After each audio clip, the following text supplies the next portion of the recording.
Her ex pushed her down the stairs, unaware. The mafia boss was watching. What he did next was shocking. The hiss of the espresso machine was the only sound Madeline Carter ever made. She was a ghost in a worn-out apron, moving through the small Bronx coffee shop on silent, aching feet, the noise, the steam, the smell of burnt beans.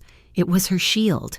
For 10, sometimes 12 hours a day, she could hide behind the counter, keeping her head down and her voice low, a quiet, "Here is your change," or a whispered, "Have a good day." She was a creature of long sleeves, even in the humid New York summer.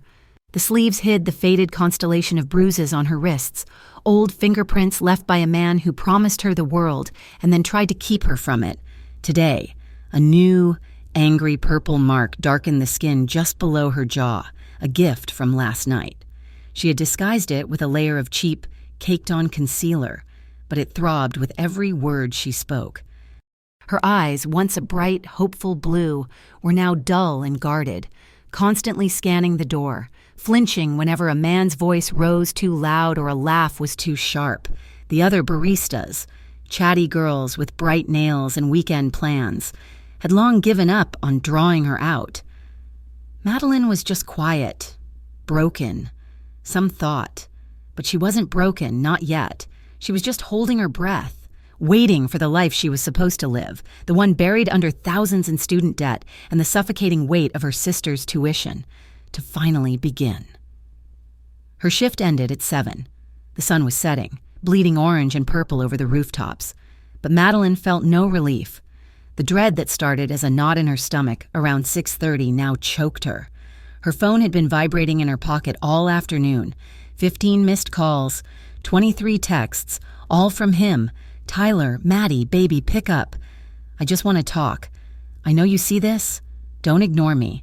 I drove by your work. You look tired. I can take care of you. Stop playing games. Madeline, you know you are mine. I am coming over. We are finishing this." She was terrified, but it was a familiar terror. A cold, heavy blanket she'd been wrapped in for 8 months. Going to the police was a fantasy. She had tried that once, early on. The officer had looked at her, then at Tyler, who stood beside her with a look of charming, concerned apology. "It was just a misunderstanding, officer," Tyler had said, his hand resting solicitously on her back. She gets emotional. "We're fine." The officer had told them to keep it down. She had left him 3 weeks ago, taking nothing but her purse and the clothes she was wearing, moving into a cramped one-bedroom on a lower floor of a pre-war building with a faulty elevator. She hadn't told him the apartment number, but he'd found her. He always found her. She walked home fast, head down, keys clutched between her knuckles. He was not in the lobby. A small, false wave of relief hit her. Maybe he had given up. Maybe the last text was a bluff. She pushed open the heavy door to the stairwell. The elevator was a steel trap she would not get in. She preferred the dim, concrete smell of the stairs, even if it meant climbing 6 flights. She was on the 3rd-floor landing when she heard the door slam open below. "Maddie!" She froze. His voice echoed up the shaft, bouncing off the concrete. "Maddie, wait! Just talk to me!" She ran. He took the stairs 2 at a time, his footsteps heavy, angry. "Why are you running from me? I love you!" He caught her on the 5th-floor landing, grabbing her by the arm and spinning her around. The bag of groceries she'd been carrying, a single yogurt and an apple, tumbled from her grip. "Tyler, please," she whispered, her back against the cold wall. "I told you. It is over. Just leave me alone." "Over?" He laughed, but the sound was raw, jagged. He was drunk, or high, or both. His eyes were wide, pupils pinned. "It is not over until I say it is. You think you can just walk away after everything I did for you?" "You did not do anything," she said, her voice shaking but desperate. "You took my money. You hurt me. Please, Tyler, I am done." "You are done?" He advanced, crowding her. "You are nothing without me. You are a stupid, sad little girl. You need me." "No," she said. It was the smallest sound, but it was the bravest thing she had done in a year. "No, I do not." His face, So handsome at first, twisted into something ugly. You ungrateful! He shoved her. Not a slap, not a grab. It was a full-bodied, two-handed shove. Fueled by alcohol and rage, Madeline was exhausted. Her legs weak from the climb. She had no balance, no defense. Her head snapped back, cracking against the cinder block wall. The world tilted. She stumbled backward through the empty space where the stairs turned. There was a moment of weightlessness, a sharp, terrifying intake of breath. Then she fell. Her body hit the concrete steps below with a series of sickening, flat thuds. A bone in her left arm snapped with a sound like a dry twig. Her head hit the edge of a step, and the world went from gray to black. She crumpled in a heap on the landing, still, a dark pool of blood already beginning to form under her hair. Above her, on the landing she'd just fallen from. Tyler Blake stared down, his chest heaving. "Maddie?" he whispered. He looked around. The stairwell was empty. "Maddie, come on, stop playing." He took a few steps down, nudged her limp leg with the toe of his boot. "Maddie?" She did not move. Panic, cold and sharp, cut through his haze. He looked up the stairwell, then down. Empty, silent. He had not been seen. He turned and fled, his sneakers pounding down the stairs, out the lobby door, and into the dark. Rainy street. He was wrong. He had been seen. One floor above, the door to the penthouse stair access stood open by a single inch. Alessandro Sandro Romano had been standing there for the last 3 minutes, his body perfectly still. He had heard the raised voices, a man's and a woman's. He recognized the woman. She was the quiet girl from the 6th floor, the one who always looked at her shoes in the elevator, the one who seemed to be disappearing, piece by piece, every week. He'd been returning from a late meeting, flanked by his 2 bodyguards, Marco and Leo. He preferred the stairs. They were private, predictable. When he heard the argument, he had put a single hand up, a silent command for his men to halt. He watched the entire thing. The pathetic pleading, the man's rage, the shove, the fall. Marco had surged forward, hand inside his jacket, but Sandro's arm shot out, barring his way. He did not move. He just watched, his face a mask of cold, controlled calm. He watched as the man, Tyler, hesitated. He watched the man nudge her body, and he watched the man run. Only then did he move. "Marco," he said. His voice a low rumble. "Find out who he is. I want his name, his job, his family, and where he sleeps. I want to know what he ate for breakfast. Go." Marco nodded and disappeared down the stairs. Sandro turned to Leo. "Get the car. Bring it to the service entrance. Call Dr. Alessi. Tell him I need him at my apartment. Now." Leo vanished. Sandro descended the stairs, his expensive leather shoes making no sound on the concrete. He knelt beside Madeline. The gash on her hairline was deep, and the blood was matting in her soft brown hair. Her breathing was shallow. He slid one arm under her knees and the other behind her back, lifting her as if she weighed nothing. She felt fragile as a bird. He carried her up, past his own floor, to the private elevator that led directly into his penthouse. Madeline woke to the smell of lavender and the baffling sensation of softness. The sheets were silk, or something close to it, and the pillow under her head was a cloud. Her first thought was that she was dead. Her second was a throbbing, all-consuming pain that started in her skull and radiated down her entire left side. She gasped, her eyes flying open. The room was not heaven. It was a bedroom the size of her entire apartment, furnished in shades of charcoal and cream. One entire wall was glass, a glittering panorama of the New York skyline. And in a dark leather armchair in the corner, a man was watching her. She screamed, or tried to. It came out as a dry croak. She scrambled backward, tangling herself in the sheets, her eyes wide with animal terror. "Who are you? Where am I? What do you want?" The man did not move. He was tall, even sitting, with broad shoulders that filled out his dark, collarless shirt. His black hair was cut short, precise. His face was all harsh angles, a strong jaw, a straight nose, and eyes so dark they seemed to drink the light. He looked less like a man and more like a statue carved from unforgiving stone. "You are safe," he said. His voice was the one from the stairwell. Low and calm, it held a trace of an accent. Something old world and smooth. "You are in my apartment. You live in apartment 6B. I live in the penthouse." "What happened?" she whispered, her hand flying to her head, her fingers brushed against stitches. "Your ex-boyfriend, Tyler, was waiting for you," Sandro said, his tone flat, relating facts. "You argued. He pushed you down the stairs. I saw it." The memory slammed into her. Tyler's face, the shove, the fall. Oh God. She ripped the sheets back, intending to run. Her legs hit the floor, but they were weak, shaking. The room spun violently. "He will come looking for me?"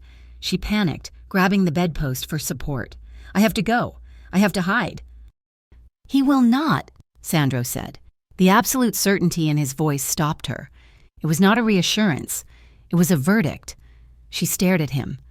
This stranger, this man of shadows and silence, and then the dam that had been there for a year finally broke. The fear, the pain, the humiliation, the exhaustion, it all came crashing down. She collapsed back onto the bed, folded in on herself, and began to sob. It was no cry for help. It was the sound of a woman who had nothing left. She wept for her lost scholarships, for the sister she was failing to protect, for the body that ached, and for the spirit that was almost, but not quite, extinguished. Sandro Romano was not a man given to comfort.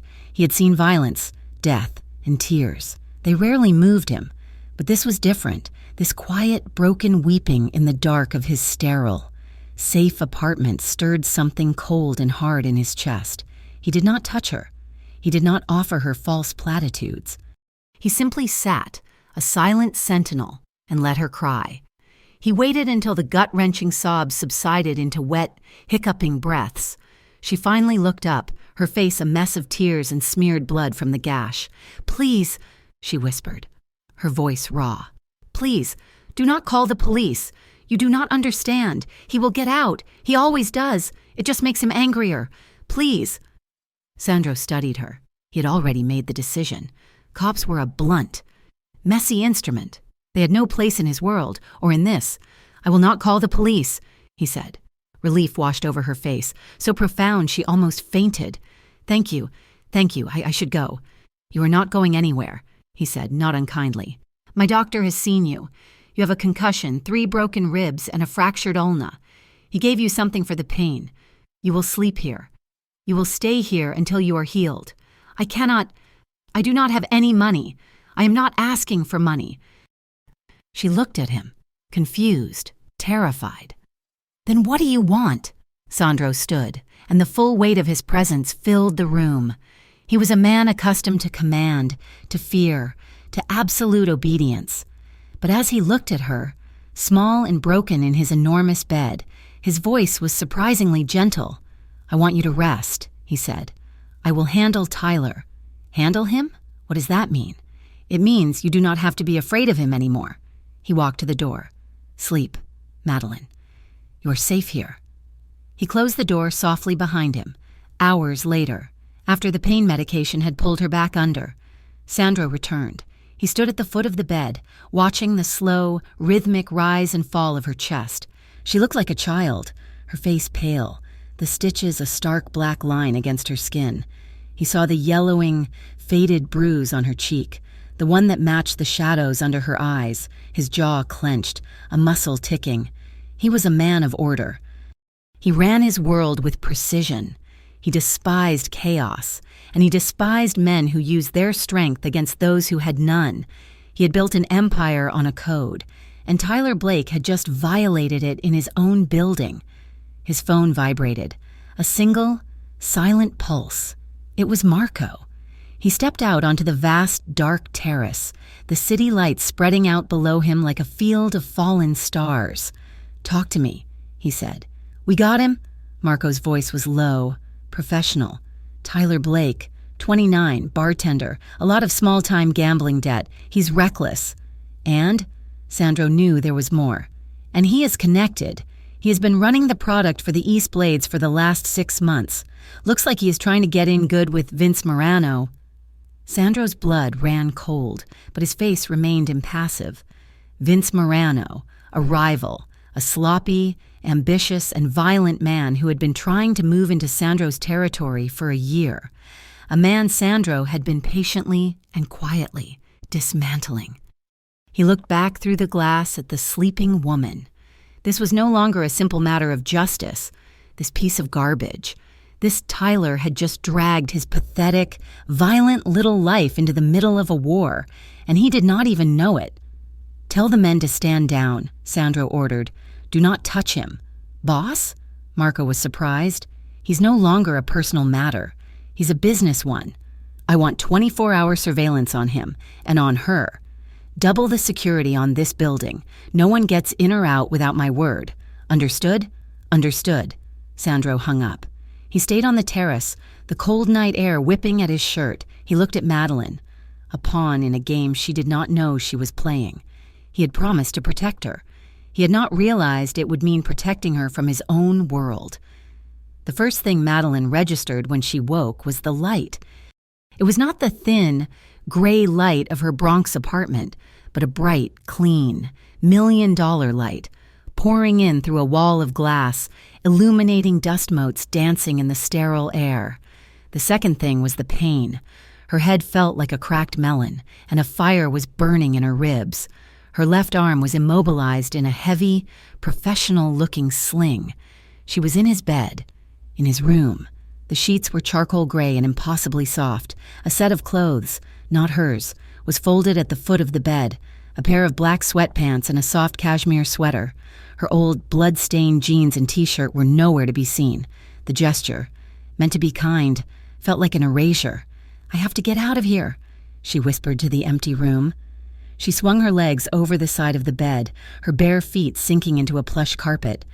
The room was vast, a minimalist landscape of steel, glass, and dark wood. She felt like a stray cat who had wandered into a museum. She found him in the main room, an expanse of white marble and leather that seemed to merge with the sky. He was standing by the glass, holding a small porcelain cup, looking down at Central Park as if he owned it. He probably did. "I am leaving," she said. Her voice was a reedy croak, but she tried to fill it with stone. Sandro turned, unhurried. He was dressed in a simple, dark gray Henley that emphasized the width of his shoulders and chest. He looked less like a man and more like a high-end weapon. "Good morning," he said, his voice a low rumble. "Dr. Alessi will be here in 1 hour to check your stitches." "I am not waiting. I need my clothes. I need to leave." "Your clothes were soiled. They have been cleaned. They are in the guest closet." He inclined his head. "But you are not going anywhere." The old, familiar panic rose in her throat, tasting like acid. "You cannot keep me here." "I am not keeping you," he said, his voice flat, devoid of patience or malice. It was the voice of pure logic. "I am preventing you from being stupid. You have a severe concussion. You have 3 fractured ribs. You require observation." "Where exactly? Do you plan to go? Back to apartment 6B? He knows where you live. Madeline, he will be back."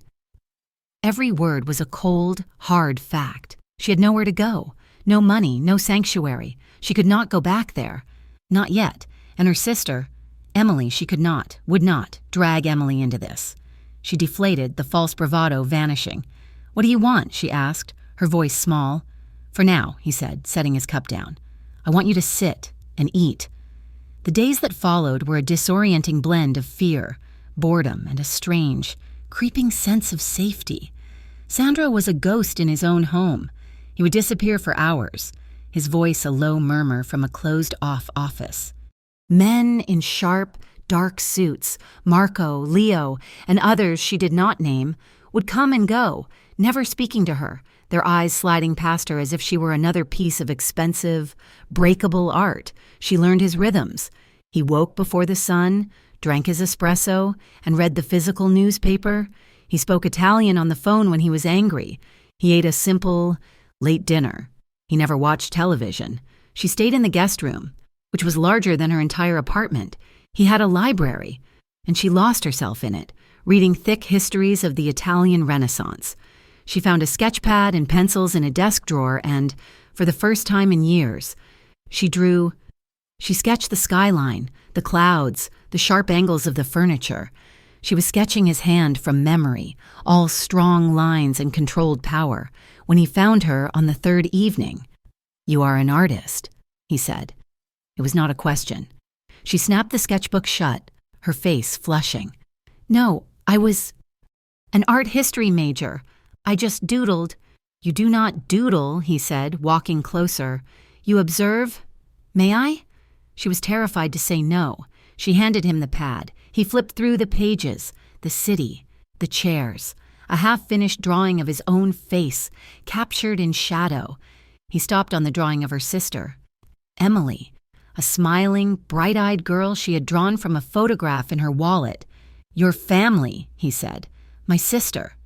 He was quiet for a long time, studying the drawing. He looked at her, his dark eyes unreadable. "You are intelligent. You have talent. Why are you pouring coffee and letting a man like that destroy you?" The question was blunt, brutal. It stung. "You do not know anything about me," she snapped, pulling the sketchbook from his grip. "You do not know how it starts. You do not know anything." "I know," he said, his voice suddenly very quiet, "that it starts with charm." Madeline stopped. She looked at him. "It starts with flowers," Sandro continued, his gaze drifting back to the city, his voice taking on a distant, colder tone. "With promises. He makes you feel like the only person in the world. Then the walls start to close in. A suggestion. 'That skirt is too short. Why are you working so late? Your friends are a bad influence.' Then he takes your money. Then he takes your phone. Then he takes your name. And then he takes his hand. And you tell yourself it is love, because you are too ashamed to call it what it really is." Madeline was trembling. "How do you know that?" Sandro did not look at her. He stared out the window at a city that had taken everything from him and that he had taken back. "I had a sister," he said. The words sounded like they were pulled from his chest with hooks. "Sophia, she was bright. She loved to laugh. She met a man, a flashy man with a fast car and a beautiful smile. I was young. I was busy building this life. I was 22, trying to be 50. He paused, a muscle ticking in his jaw. "I saw the bruises. She said she fell down the stairs. I told her to be more careful. When he put her in the hospital, the doctors said she hit her head. An accident. She never woke up." "Oh, Sandro," she whispered, her own pain forgotten. "The man went on a vacation," Sandro said, his voice flat, dead. "He did not come back, but it did not matter. I was too late. I fixed the problem, but I could not fix her. I looked at you in that stairwell, and I saw her. I will not be too late again." He had cracked open his chest and shown her the scar. She finally understood. She was no one to him. She was a proxy, a ghost. "I am not Sophia," she said, her voice soft but firm. Sandro finally turned to look at her. His eyes were not cold now. They were burning. "I know," he said, his voice a low growl. "She was weak. You are not. You just think you are." It had started with charm. That was the part nobody understood. They saw the bruises, the fear, the way she flinched from loud noises, and they wondered why she stayed. They did not see the beginning. Tyler had been a flash of sunlight in her gray, grinding life. He walked into the coffee shop on a rainy Tuesday, flashed a 1,000-watt smile, and tipped her $50 on a $2 drip coffee. "For the most beautiful girl in the Bronx," he'd said, his voice like warm honey. He had listened to her. He'd asked about her art, her classes, her dreams of visiting Florence. He'd seemed angry on her behalf. "You are brilliant," he'd said, taking her hand. "You should not be wasting your time here. I will take care of you." And he had. At first, he'd paid for dinners. He'd bought her a new dress. Then, the suggestions. "You should let me handle the bills, baby. You've got enough to worry about with school." He'd helped by taking her debit card, linking her accounts to his. Then, the control. "Why are you going out with Maria? She is a bad influence. She does not get you like I do. Do not wear that. You look available."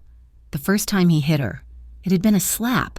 It was so fast, so shocking, that she had not even processed it. And he cried. He had fallen to his knees, clutching her, begging for forgiveness. "I just love you so much," he'd sobbed. "I see other guys looking at you, and I just get crazy. I will never, ever do it again. I promise." It was a lie. Each accident was followed by a honeymoon, each act of violence by a bouquet of flowers. By the time he was taking her tuition money for his investments, gambling debts, she later learned, she was already trapped. She was isolated, broke, and so profoundly ashamed, she could not even tell her sister. The girl who had dreamed of Florence was gone, replaced by a quiet, haunted woman who knew how to cover bruises. While Madeline was healing, Sandro was working. The nightclub was called Onyx, a throbbing, purple-lit hellhole in a part of town Sandro never visited, but his information had been precise. Tyler Blake was at the bar, feeding dollar bills to a girl in a mesh top. He was high, jittery, but also arrogant. He felt like he had gotten away with it. The music was a physical weight, but it seemed to part for Sandro. He, Marco, and Leo walked through the crowd. They did not push. People simply moved. Sandro stopped directly behind Tyler. "Tyler Blake." The name was spoken at a normal volume, but it cut through the bass. Tyler froze. He turned around, a sloppy, belligerent look on his face. "Yeah? Who's ask?" The words died. Tyler was looking at a man in a bespoke suit that probably cost more than his car. But it was not the suit. It was the man's stillness. It was the two men behind him, who looked like they were carved from granite. "I live in the building," Sandro said, his voice pleasant. "The penthouse." Tyler's face went from pink to corpse white. He knew. He knew. "I do not know what you're talking about," Tyler stammered, trying to laugh it off. "I do not know any—" "She fell," Sandro said, his voice a razor's whisper that only Tyler could hear. "It was a tragic accident. She fell down the stairs." Yeah, that is right," Tyler said, nodding too fast.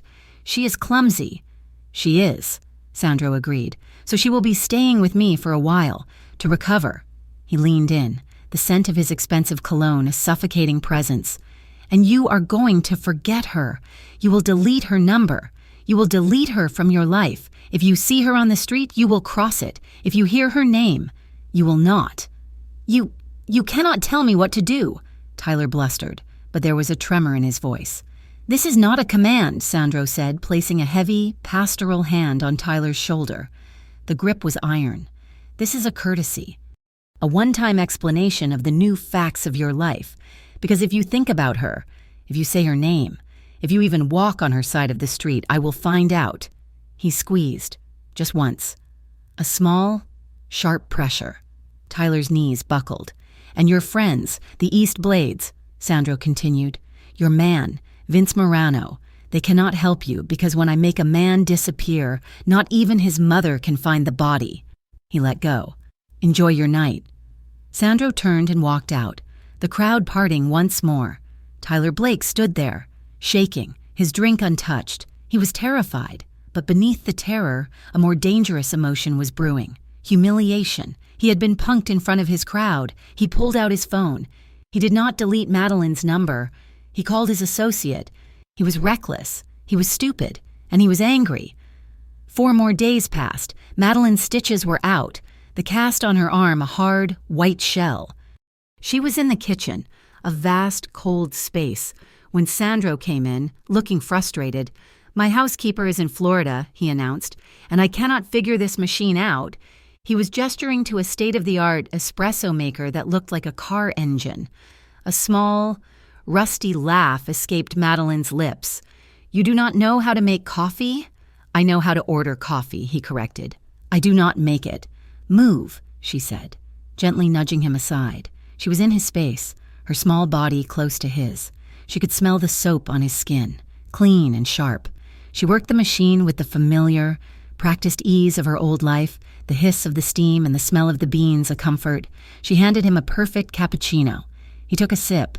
His dark eyes met hers over the rim of the cup. "You are good at that." "It is what I do," she said, shrugging. "No," he said, his voice low. "It is what you did. It is not who you are." That night she offered to cook, a real meal. Penne alla vodka. She found the ingredients in his cavernously empty, but well-stocked, pantry. He opened a bottle of wine, a red so dark it looked like velvet. He watched her cook. She showed him how to chop garlic, her small, uninjured hand moving with precision. He stood behind her, watching, and she was acutely aware of his size, his warmth. They ate at the kitchen island, the city lights twinkling below. They talked. She told him about her dream of opening a small art cafe. He told her about growing up in Sicily, fishing with his grandfather. It was normal. Dangerously normal. "You have a little," he said, his voice a low rumble. He reached up, his thumb moving slowly toward the corner of her mouth. She flinched. It was not a small movement. It was a violent, full-body recoil. Her stool scraped on the marble, and she slammed back against the counter, her good hand flying up to protect her face. "No, do not, please." The world went silent. The warm, wine-buzzed kitchen was gone, replaced by the cold, terrified landscape of her life with Tyler. Sandro froze, his hands still in the air. The warmth in his eyes vanished, replaced by a cold, formal mask. "I apologize," he said, his voice stiff. He retracted his hand. "I wish you had sauce." "I am sorry," she whispered, shaking, mortified. "I am so sorry. I thought—" "Do not apologize," he said, his voice flat. He took her plate. The night was over. "It is late. You should rest." She fled to her room, her face burning with shame. Later. Sleep would not come. She was trapped between the past and the present, between the man who hurt her and the man who scared her in an entirely different way, and she must have drifted off, because the next thing she knew, she was screaming. She was back in the stairwell. Tyler was standing over her, his face twisted in rage, his boot raised. The door to her bedroom burst open. Sandro stood there, silhouetted in the hallway light. He was in sleep pants, his chest bare. "He is here!" she screamed, nerves scrambling back against the headboard, tangled in the sheets. "He is here! He is in the room!" "Madeline," Sandro said. His voice was not soft. It was a command, a steel bar in the chaos. "Look at me." She looked. "You are in my home. You are in the penthouse. There are 6 men between you and the street. You are safe." He did not move from the doorway. He did not come closer. He did not make the mistake of trying to touch her. It was a dream. Her breathing was ragged, her body slick with a cold sweat. It felt so real. "I know." He stayed in the doorway. She slowly came back to herself. The shadows in the corner were just chairs. The man in the doorway was not Tyler. "I'm sorry," she whispered, her voice breaking. "Stop apologizing for being a victim," he said, his voice hard, but not at her. She was still trembling. "Will you stay? Just for a minute?" "Not here. Just out there." He looked at her, his face unreadable in the dark. He nodded once. "I will be in the chair, the one in the corner. Go to sleep. Madeline." He sat in the dark, in the same armchair he had been in when she first woke. He did not move. He did not speak. He just was a silent, powerful guardian. His presence was a comfort, a heavy, safe blanket. She could feel his stillness, and it calmed her own shaking. Her breathing slowed, her eyes grew heavy. "Sandro?" she whispered. "I am here." His voice came out of the darkness. She fell asleep. Sandro Romano sat in the dark for hours, watching her. He watched the moonlight trace the curve of her cheek, the stitches above her eye. He saw her small, uninjured hand curl by her pillow, and he felt something in his chest that he had buried with Sophia, a fierce, terrible, and hopelessly protective tenderness. He was visibly affected, the ice around his heart cracking. He knew, in that moment, that this woman was no longer a ghost he was saving. She was his, and in his world, that was the most dangerous thing she could possibly be. The cage, no matter how gilded, was still a cage. After 10 days in the penthouse, Madeline felt like one of Sandro's priceless, untouched sculptures, beautiful to look at, but cold, and forbidden to leave her pedestal. Her ribs were a dull, persistent ache, but her arm, now in a lighter cast, no longer required a sling. She had a full run of the apartment, but she had not breathed fresh air in over a week.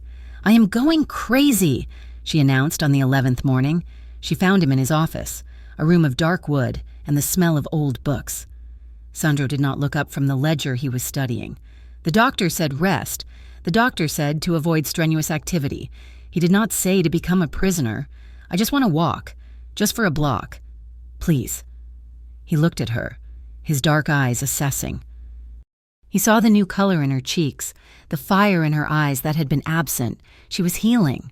She was getting restless. He nodded. "Once. Leo will drive you." "I do not need a driver. I just want to walk around the block." A flicker of something, annoyance? Or was it humor? "It is not a request. Leo will escort you. You will not leave his sight. Understood?" "Understood," she bit out. The lobby felt like a foreign country. The doorman, who had never once made eye contact with her when she lived in 6B, now rushed to open the door, addressing her as Miss Carter. Outside, the noise of a New York afternoon hit her like a physical blow. The air was crisp, smelling of exhaust and roasted nuts. It was wonderful. Leo, a mountain in a bespoke suit, stayed 3 paces behind her. He did not speak. He just existed, a silent, walking extension of Sandro's will. She walked for 10 minutes, just drinking it all in, on impulse. She directed Leo to her old neighborhood. "I just want to see my old coffee shop," she explained. Leo just grunted and turned the car. The shop looked the same cracks in the window, the same faded, help wanted sign. She felt a wave of nausea, a sharp, homesick feeling for a life she had hated. "Stay in the car," Leo commanded. "I'm just going to the window," she said. But as she got closer, she saw him, a man, across the street, leaning against a bodega. He was not looking at the shop. He was looking at the black sedan she had just exited. He was unremarkable in every way. Jeans, black hoodie, sneakers, but his gaze was fixed, professional. He saw her see him. He did not look away. "Madeline!" Leo's voice was sharp. He was at her side in an instant, his hand on her good arm. "We're leaving." "Who is that?" she whispered, her heart turning to ice. "Get in the car." The man across the street took a casual drag from his cigarette, but his eyes followed them all the way. When they returned to the penthouse, Sandro was waiting. He was not in his office. He was standing in the middle of the living room, his arms crossed. "Who was he?" Sandro demanded. "I do not know. A man." "Across the street." "You were followed," he said, his voice a flat, cold sheet of steel.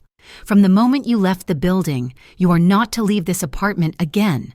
Not without me. Not for any reason. Is that clear?" "You are overreacting," she said, her voice shaking. "Am I?" he shot back. "That man works for Vince Morano. Your ex-boyfriend has been busy. He has been telling his new friends all about the girl the boss in the penthouse is keeping. He has made you curious." "I am not a curiosity. I am not yours." "You are here," he said, his voice dropping to a lethal whisper. "In my home, in my care. That makes you mine to protect, and they just made this 1,000 times more complicated." Later that evening, an older, impeccably dressed man arrived. He had silver hair and kind, tired eyes. Madeline heard them in the office. The older man's voice was a calm, reasonable murmur. Sandro's was not. "She is a civilian. Alessandro," the man who Sandro called Angelo, said, his voice drifting out. "This is not our way. You are compromised. I am handling it. Angelo." "Handling it? You put a hand on Tyler Blake in a public place. You threatened him. You did not finish it. You left a loose end, an angry, connected loose end. Now, Vince Morano is using this boy. He's using this girl. He sees a weakness. He smells blood. He thinks the great Alessandro Romano has finally developed a heart, and he wants to see if he can cut it out. He can try. Do not be a fool." Angelo's voice was sharp. "He has already made his move. The East Blades are testing your territory. They are feeling you out because of a barista. Remove her. Send her away. Let us finish this the right way." There was a long, heavy silence. Madeline pressed her ear to the door, her heart hammering. "She stays," Sandro said. The words were final, a judge's gavel. "You will double my security. You will find out where Morano is sleeping. And you will remind our associates what happens to men who test our territory. Handle that, Angelo. I will handle the girl. Madeline fled back to her room before the door opened. The first package arrived 2 days later. It was not delivered by the doorman. It was left at the service entrance, addressed to Maddie. One of Sandro's men, a new one she did not recognize, brought it up, his face impassive as he scanned it, for she did not want to know what. It was a shoebox. Inside was a small, white teddy bear, its eyes a vacant, plastic black, and a letter. Her hands shook as she opened it. Maddie, my love, I'm so sorry. I blacked out. I did not. I would never. You know, I would never hurt you. I am getting help. I swear. Baby, I am in a program. I am clean. I just miss you so much. That man, whoever he is not you. He's not safe. Please, just call me. Just let me hear your voice. I love you. T. She dropped the letter as if it were on fire, but the words were already in her head. I am getting help. I am clean. The old poisonous tendrils of guilt began to wrap around her heart. What if he was telling the truth? He had a sickness. He was not a monster. He was just sick. She was the one who had abandoned him. She was the one shacked up in a billionaire's penthouse, being protected by the mafia. A second package arrived the next day. 12 roses. Half wilted, the card said. I am nothing without you. She did not tell Sandro. She hid the box. She threw the flowers down the garbage chute, but she kept the letter. She read it again and again, the words blurring, her resolve turning to a sick, confusing mush. Sandro found the box in her closet that evening. He had come in to bring her a fresh set of towels. He stood in her doorway, the teddy bear clutched in one massive fist. He had not yelled. He was worse. He was perfectly, terrifyingly calm. What is this? It is nothing, she said, trying to snatch it. It is junk. It is a lie, he said, his voice like gravel. And you kept it. Why? Why did you keep it, Madeline? He said he is getting help, she whispered, her face burning. He said he is sorry. He is sorry, Sandro repeated, his voice dangerously soft. He walked closer, crowding her, the way Tyler used to.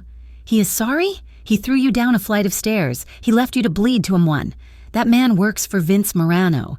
Your ex-boyfriend has been busy. He has been telling his new friends all about the girl the boss in the penthouse is keeping. He has made you a curiosity. I am not a curiosity. I am not yours. You are here, he said, his voice dropping to a lethal whisper. In my home, in my care, that makes you mine to protect. And they just made this 1,000 times more complicated. Later that evening, an older, impeccably dressed man arrived. He had silver hair and kind, tired eyes. Madeline heard them in the office. The older man's voice was a calm, reasonable murmur. Sandro's was not. She is a civilian. Alessandro. The man, who Sandro called Angelo, said, his voice drifting out, This is not our way. You are compromised. I am handling it, Angelo. Handling it. You put a hand on Tyler Blake in a public place. You threatened him. You did not finish it. You left a loose end, an angry, connected loose end. Now, Vince Morano is using this boy. He is using this girl. He sees a weakness. He smells blood. He thinks the great Alessandro Romano has finally developed a heart. And he wants to see if he can cut it out. He can try. Do not be a fool. Angelo's voice was sharp. He has already made his move. The East Blades are testing your territory. They are feeling you out. Because of a barista. Remove her. Send her away. Let us finish this the right way. There was a long, heavy silence. Madeline pressed her ear to the door, her heart hammering. She stays, Sandro said. The words were final, a judge's gavel. You will double my security. You will find out where Morano is sleeping, and you will remind our associates what happens to men who test our territory. Handle that, Angelo. I will handle the girl. Madeline fled back to her room before the door opened. The first package arrived 2 days later. It was not delivered by the doorman. It was left at the service entrance, addressed to Maddie, one of Sandro's men. A new one she did not recognize, brought it up, his face impassive as he scanned it, for she did not want to know what. It was a shoebox. Inside was a small, white teddy bear, its eyes a vacant, plastic black, and a letter. Her hands shook as she opened it. "Maddie, my love, I am so sorry. I blacked out. I did not. I would never. You know I would never hurt you. I am getting help. I swear. Baby, I am in a program. I am clean. I just miss you so much. That man, whoever he is not you. He's not safe. Please, just call me. Just let me hear your voice. I love you. T." She dropped the letter as if it were on fire, but the words were already in her head. "I am getting help. I am clean." The old, poisonous tendrils of guilt began to wrap around her heart. What if he was telling the truth? He had a sickness. He was not a monster, he was just sick. She was the one who had abandoned him. She was the one shacked up in a billionaire's penthouse, being protected by the mafia. A second package arrived the next day. 12 roses, half wilted. The card said, "I am nothing without you." She did not tell Sandro. She hid the box. She threw the flowers down the garbage chute, but she kept the letter.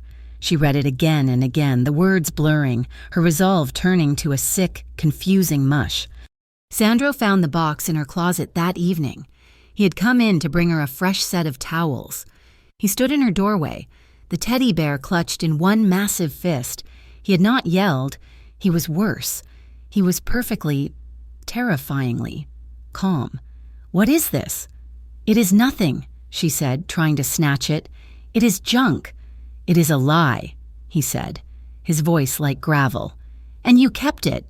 Why? Why did you keep it, Madeline?" "He said he is getting help," she whispered, her face burning. "He said he is sorry." "He is sorry," Sandro repeated, his voice dangerously soft. He walked closer, crowding her, the way Tyler used to. "He is sorry. He threw you down a flight of stairs. He left you to bleed to death in a stairwell. He's not sorry. He's a coward. He's weak. And you are reading his letters?" "You do not understand," she cried, pushing at his chest. It was like pushing a wall. "You do not know what it is like. You think it is so easy to just turn it off. For months, he was all I had. He what?" Sandro's voice rose. For the first time, it was not a yell. It was a sharp, contained explosion that rattled the very air in the room. "He what? Madeline? He loved you? He took care of you? Is that the lie you are still telling yourself?" He threw the teddy bear across the room. It hit the wall with a soft, pathetic thump. "You are a fool if you believe him," he roared, "and you are putting us all in danger by entertaining it." She shattered, the sound of his raised voice, the violence of the action. It transported her. She was not in a penthouse. She was back in her old apartment with Tyler, his face purple with rage, his hand raised. "No," she gasped, her hands flying up to her face. "No, please do not, I am sorry."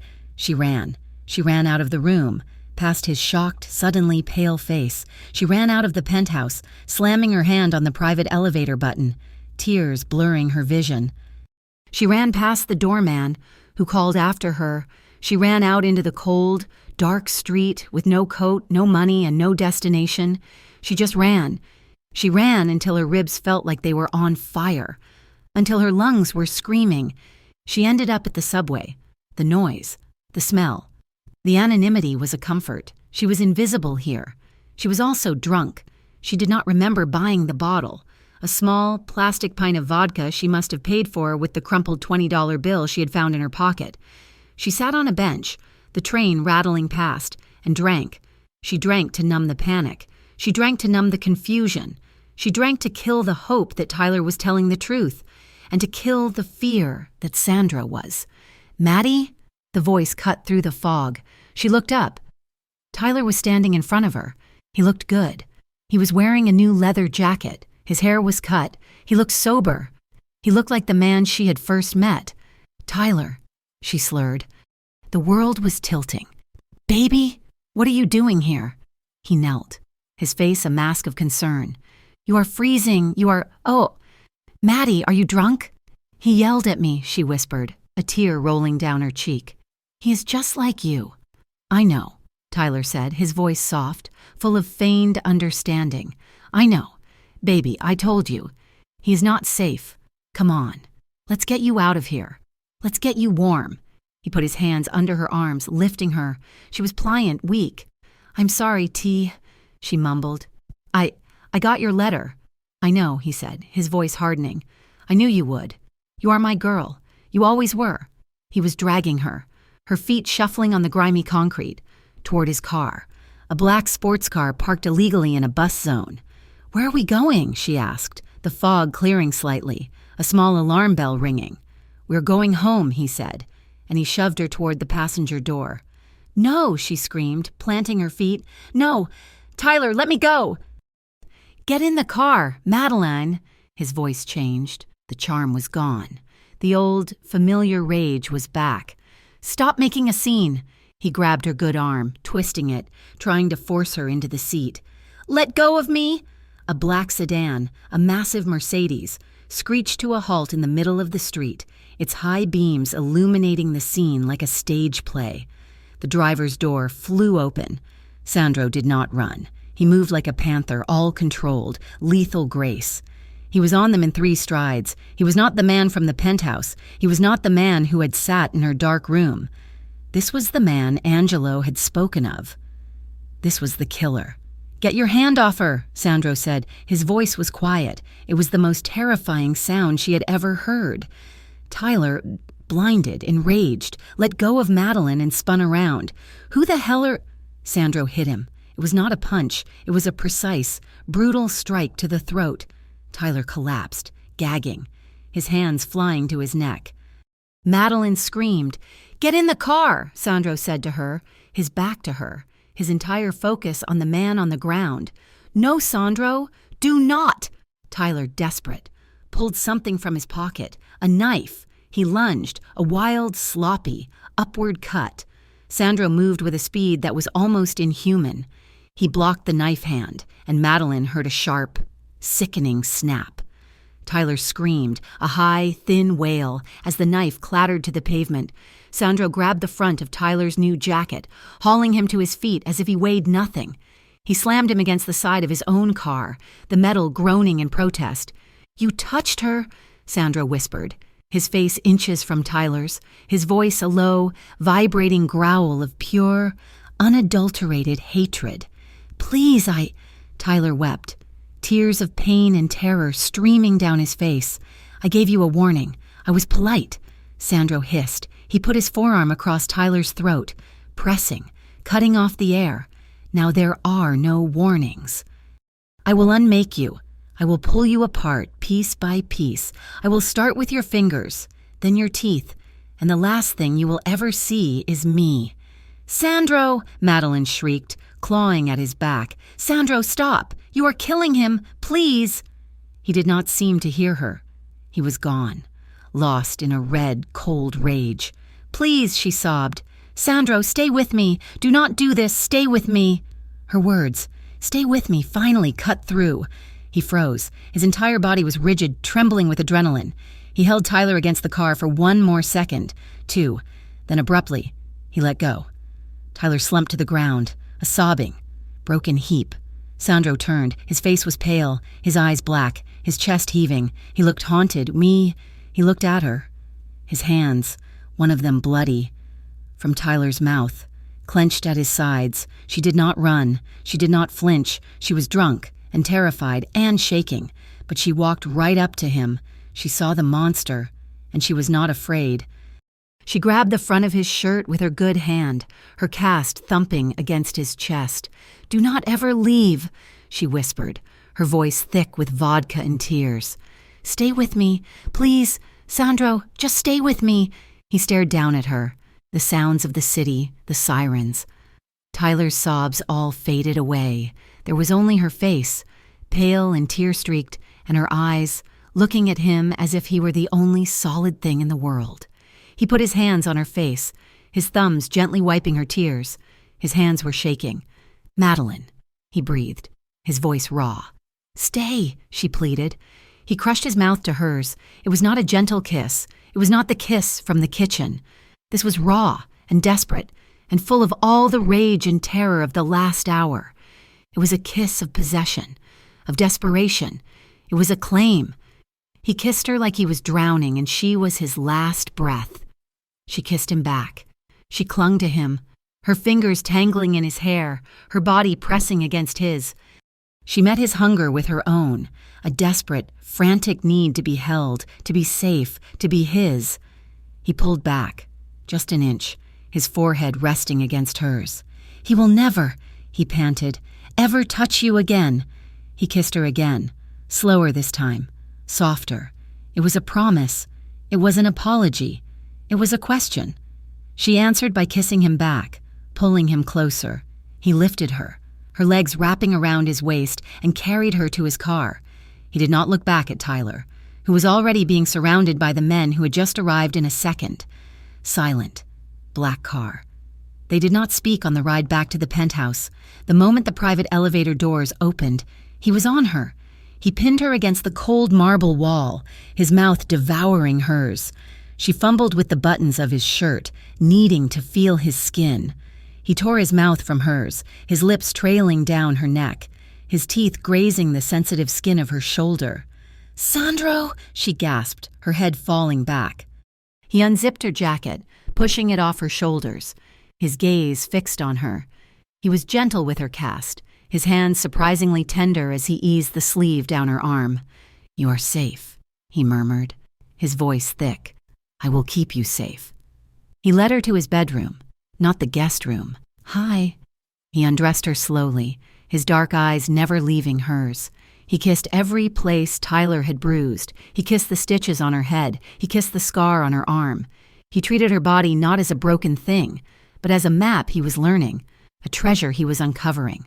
She was trembling, but not from fear, from need. When they were both bare, he laid her on the cool, dark sheets. He looked at her, his body a masterpiece of hard muscle and tight control. "Madeline," he said, his voice raw. If this is not..." She silenced him by pulling him down. "Stay," she whispered against his lips. "Just stay." He was tender.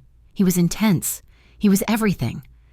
He moved slowly, his body teaching hers a new language, one not of pain and fear, but of pleasure and possession. He held her, his hands tangled in her hair, murmuring her name against her skin, a prayer and a plea. She clung to him, her nails digging into his back, meeting his intensity with her own, a silent, desperate scream. "You are real. I am real. We are here." It was a collision, an absolution. Two broken, lonely people, finding an anchor in the storm. Afterward, she fell asleep almost instantly, utterly spent, her body curled against his bare chest, her hand resting over his heart. Sandro Romano did not sleep.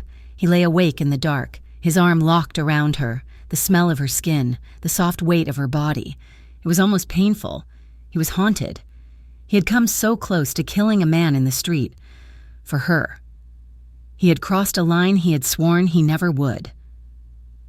Angelo was right. He was compromised. He looked down at the woman sleeping in his arms, her face peaceful for the first time. He had saved her, and in doing so, he had doomed himself. He held her tighter, terrified by how much he had come to care. Madeline woke to the smell of coffee and the feeling of being utterly alone in a bed that was not hers. The space beside her was cold, the sheets already drawn tight, military style. Last night, the world had shattered and reformed, and she had clung to him as the only solid point in the new, terrifying landscape. This morning's silence was a statement. She found him in his office, not the living room. He was dressed, not in the soft sleep pants of the previous night, but in a crisp, dark suit, his back to her, staring out the glass wall at the city below.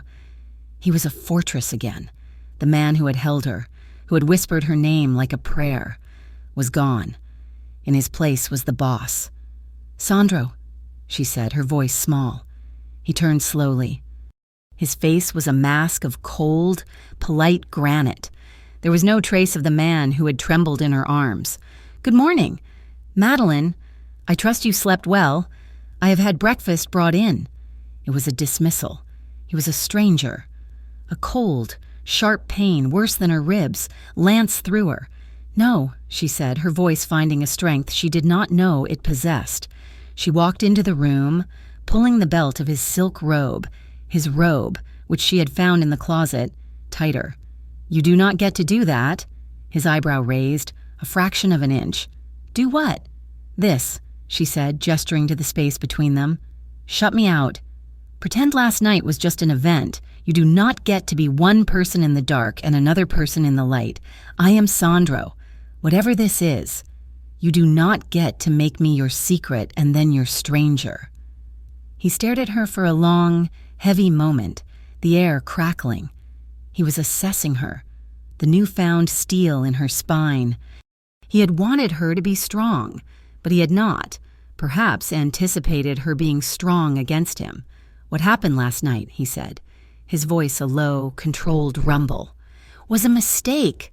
"Was it?" she challenged, walking closer. "Or was it just inconvenient? Does it make it harder for you to be the man in the suit? Does it make it harder to be cold?" "It makes you a target," he said, his voice snapping, a flash of the real man, the one who was terrified. "It makes you more than just a girl I am protecting. It makes you a liability. My liability." "I am not a liability," she whispered, her heart aching. "I am a person. The person you kissed like you were starving. The person you were last night. You were you. The man who sat in my room when I was scared." He turned away, slamming his hand on the desk. "And now you must be scared. Now you must be smart. Tyler is gone. But he was just a symptom. The disease is Vince Morano, and he knows. Now, he knows I have an interest." "So what? You're just going to hide me in this tower until he gets bored? I'm going to keep you safe. I have a sister," Madeline said, the words cutting through his anger. Sandro froze. "I know. I have not seen her in weeks. I have not called her from your phone, and I lied. I tell her I am fine. I tell her I am staying with a friend. She is all I have. Sandro, I cannot be safe in your penthouse while she is out there, alone, wondering where I am. What if Tyler or this Morano? What if they—" She could not finish. The thought was too monstrous. "They will not," Sandro said, his voice flat. "I have had men on her since the night I brought you here." Madeline stared at him, stunned. "You have been watching my sister?" "I have been protecting my sister's sister," he corrected, his voice rough. He looked exhausted. He looked like last night's man. "She is safe, Madeline. I promised you. I will not be too late. I have to see her," she insisted. "Not just a phone call. I have to see her. I have to look her in the eye and tell her something. I have to know she is okay. Please, Sandro. If last night meant anything, please." He closed his eyes. She had used the one weapon that could break his walls, his own word, his own new, terrifying vulnerability. "Fine," he said, his voice tight. "This afternoon. Leo and Marco will drive you. They will not go in the building, but they will wait outside. You will not be more than 1 hour. You will not tell her about me. You will not tell her that. You will tell her you are staying with me. As a guest, that is all." It was a compromise. Massive. She knew what it cost him. She nodded, her heart aching with a mixture of gratitude and fear. "Thank you." As she turned to leave, his voice, softer now, stopped her. "Madeline," she looked back. "Do not make me regret this," he said. What she did not see was the other side of the city. In a dark, smoky back room of a social club, Vince Morano was laughing. He was a large man, sloppy in his dress, but with the sharp, cruel eyes of a predator. Tyler Blake sat opposite him, or rather, slumped. His face was a ruin of purple and black. His arm was in a sling, a real one, set by a back-alley doctor. "So he broke your arm, eh?" Vince chuckled, taking a bite of a cannoli. "And your face. And he took your girl." "She is not he. He is crazy," Tyler stammered, his pride and his body equally shattered. "He threatened to kill me." "He should have," Vince said, his voice suddenly cold. He wiped his fingers on a napkin. "If he was smart, if he was the old Sandro, you would be a grease spot in the East River right now. But he is not. He's getting soft, emotional. He is spending all his time in that glass tower, playing house with your little barista." "He's not soft," Tyler whispered. remembering the feel of that forearm on his throat. He is a monster. He is a man, Vince corrected, and all men have a weakness. For his father, it was gambling. For his uncle, it was pride. For Sandro, it is this girl. And her little sister. Tyler looked up, his one good eye widening. Oh, you did not think about that? Vince said, smiling. While he is watching you, he is not watching her. The sister, Emily, lives in a little walk-up in the South Bronx. No security, no boss, just a college kid. What are you going to do? Tyler asked, flickering something. Was it fear in his voice? I'm going to send a message, Vince said, leaning back. I'm going to knock on my sister's door. Just rattle the cage, see what kind of animal comes out. Madeline's heart felt like it was going to beat out of her chest as she climbed the familiar, creaking steps to Emily's apartment. It was a 4-floor walk-up, and the smell of stale cooking oil and dust was a sharp, painful reminder of her old life. Leo and Marco were in the black sedan at the curb, two silent, imposing statues. She knocked. Emily, it is me. The door flew open. Emily, a smaller, brighter version of Madeline, with wide, intelligent eyes and a spray of freckles, burst into tears and threw her arms around her. Maddie, oh my God, Maddie, where have you been? She sobbed, pulling her inside. I have been going crazy. You call, but you sound weird. And what happened to your arm? And your head? Shh. It is okay, I am okay, Madeline said, hugging her tight, her eyes scanning the small, cluttered apartment. It was messy, piled high with textbooks and half-empty coffee cups, but it was safe. I just had an accident. I fell. I told you. You fell, Emily repeated, pulling back, her eyes narrowing. She was smarter, sharper than Madeline. You fell? And what? You're living in a penthouse? Maddie, who are these people? I see the car. The men in suits. They were here yesterday, too. And the day before. They are watching me. Madeline's blood ran cold. What? I'm not stupid. They sit across the street in the same black car. They do not do anything. They just watch. Is it Maddie? Is it him? Is it Tyler? No, Madeline said too quickly. No, Tyler is gone. Out of my life. I promise. This is complicated.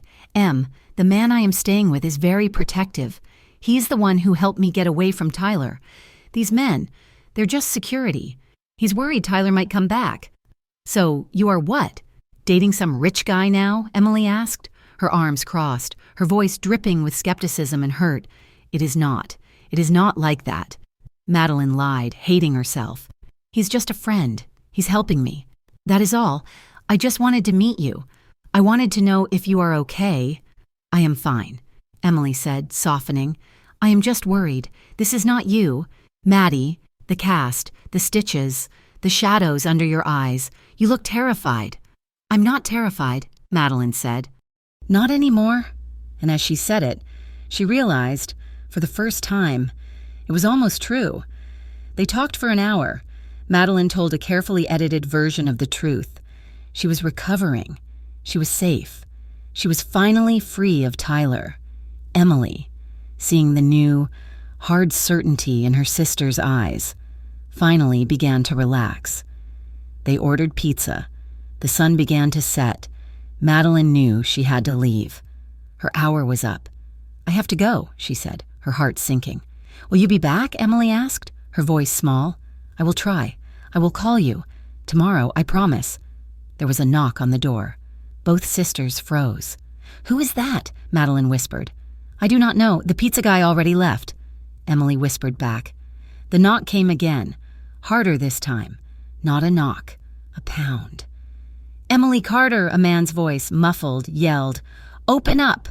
Go! Madeline hissed, shoving Emily toward the small bedroom. Go in the closet, now! Maddie, what?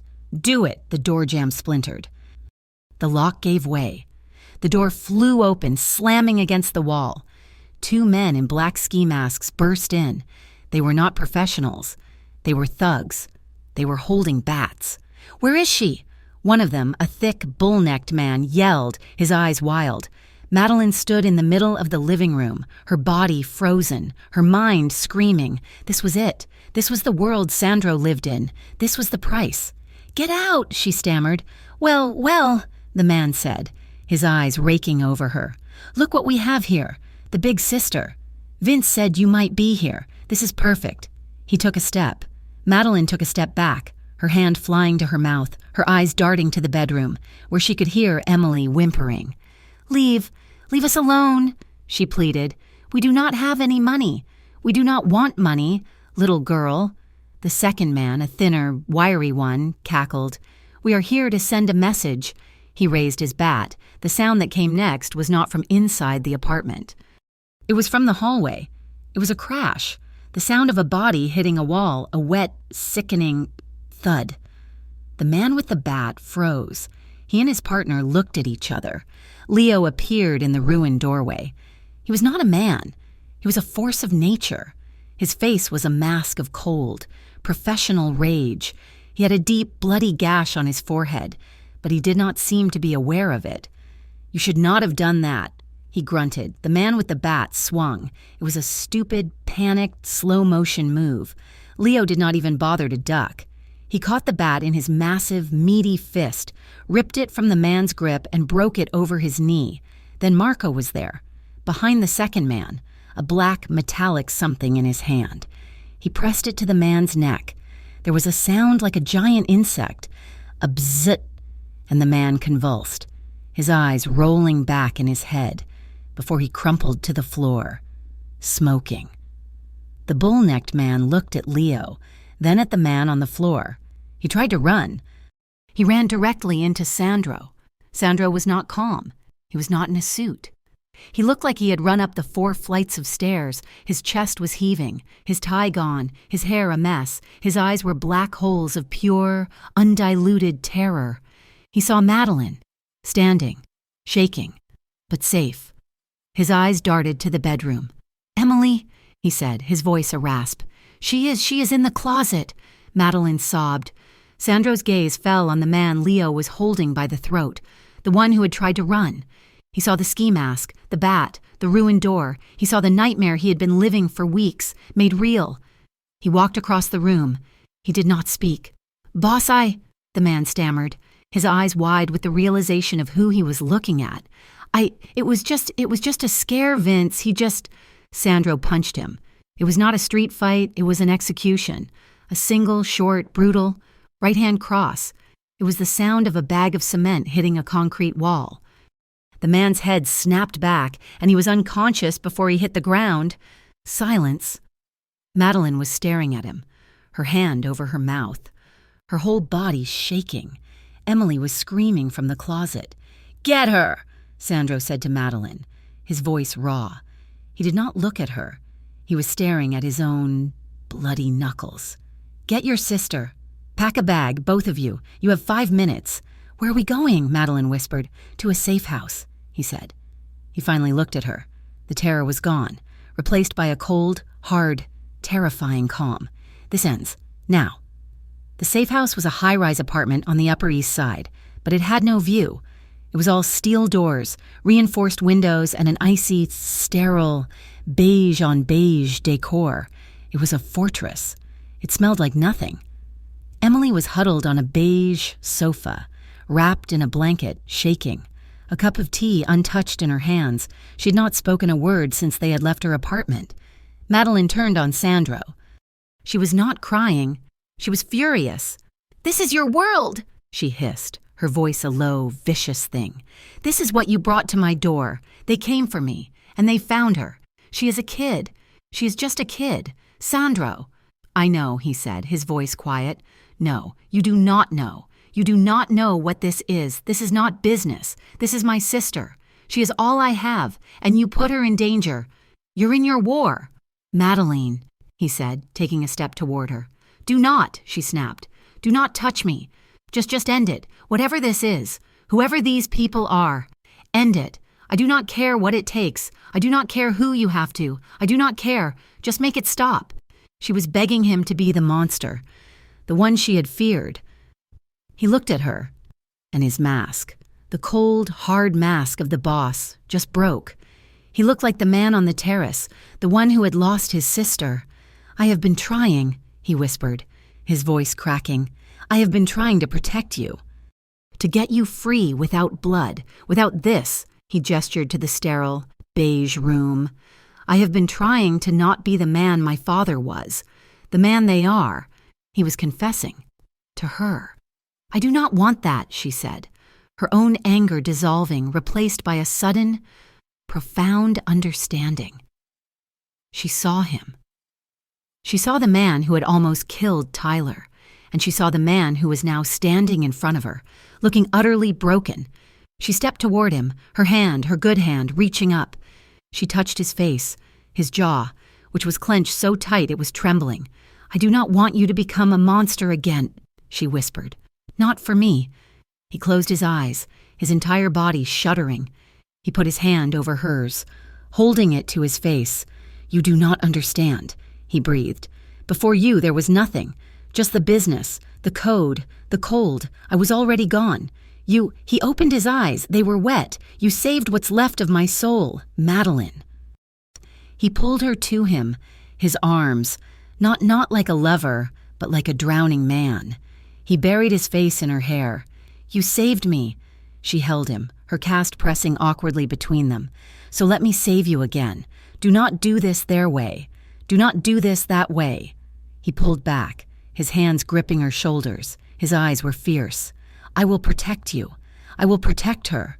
I will end this, but I will not become him. I promise you. He kissed her.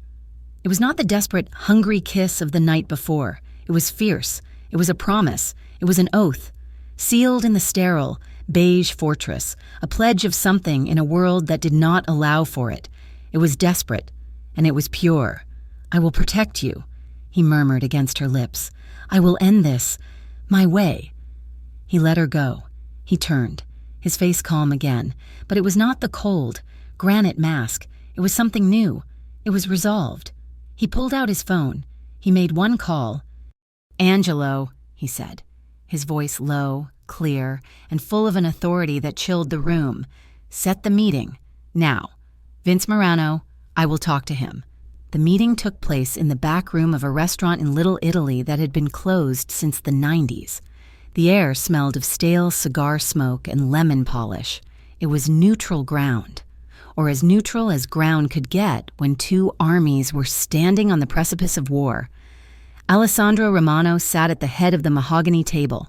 He wore a dark navy suit, his tie perfectly knotted, his hands folded on the wood. He looked calm. He looked like a man discussing a merger, not a blood feud. To his right sat Angelo, his consigliere, looking pale and tight-lipped. Across from him sat Vince Morano. Vince was a sprawling, fleshy man who wore his wealth like a costume. Too much gold, too much cologne, a grin that showed too many teeth. He was eating a sfogliatella, crumbs dusting his expensive lapel. I'm listening, Vince said, chewing. But I have to tell you, Sandro, I'm surprised. You call a sit-down? You, the great Romano? Usually, you just send a bullet. I am offering you a choice, Sandro said. His voice was quiet, barely carrying over the hum of the refrigerator in the corner. I am prepared to transfer the shipping contracts for the Red Hook terminals to your organization. 30% of the import revenue. Immediate effect. Angelo stiffened beside him. This was a fortune. It was a piece of the Romano Empire that had taken 2 generations to build. Vince stopped chewing.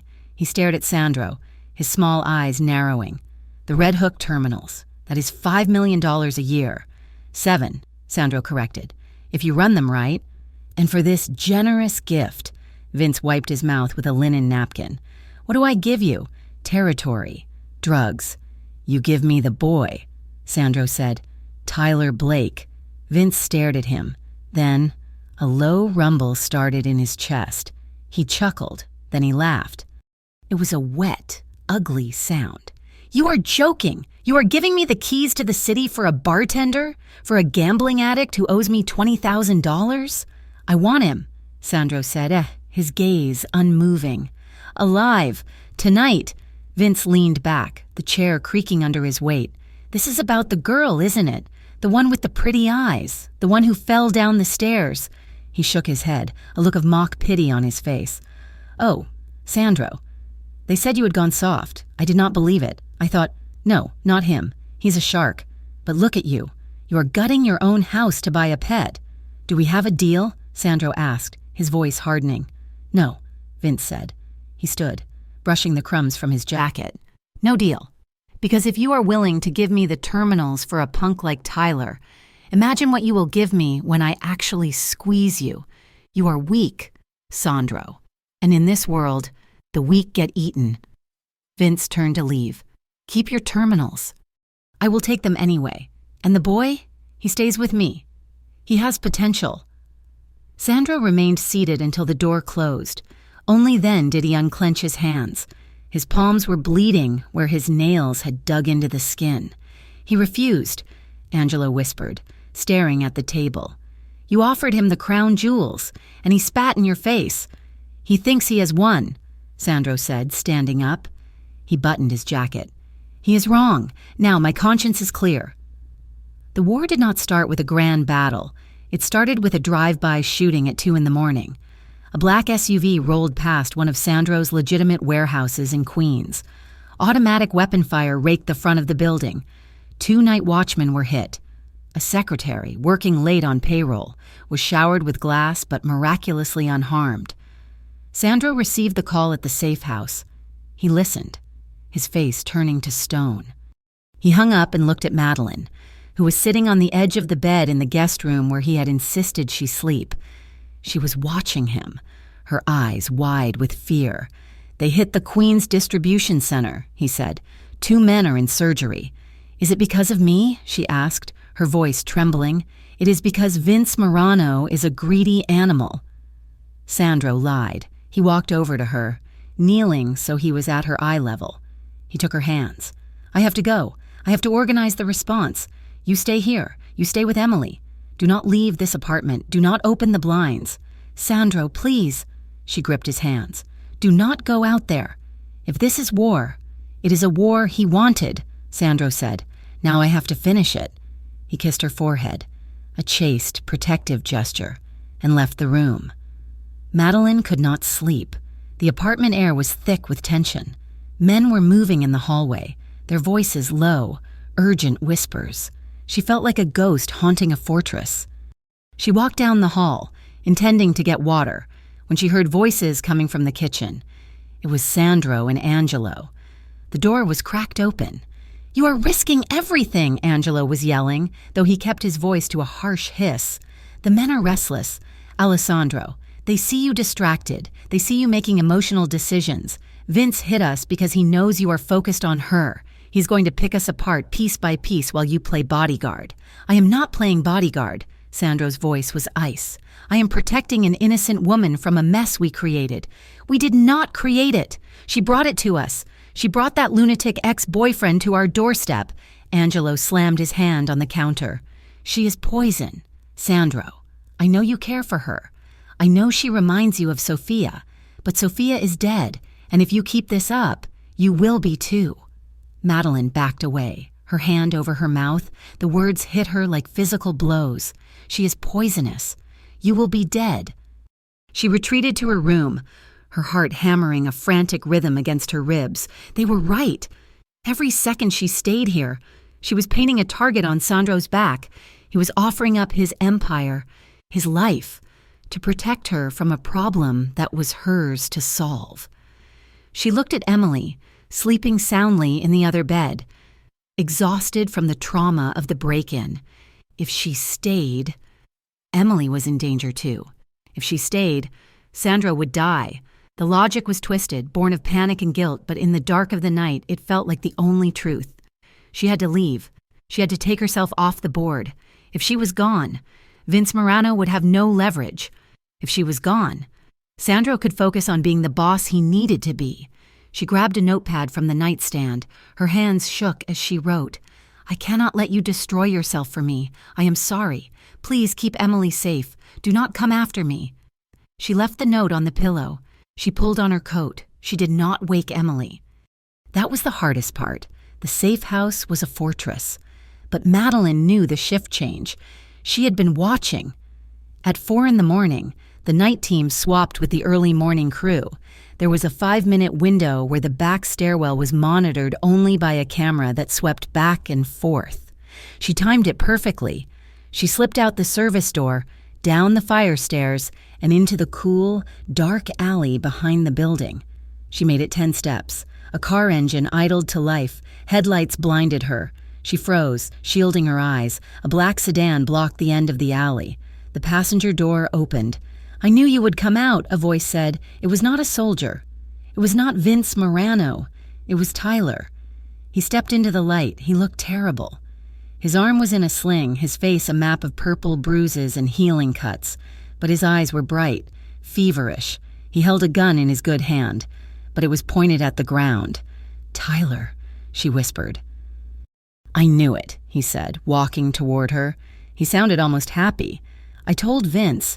I said, she does not belong with them. She is scared. She will run." He did not believe me, but I knew.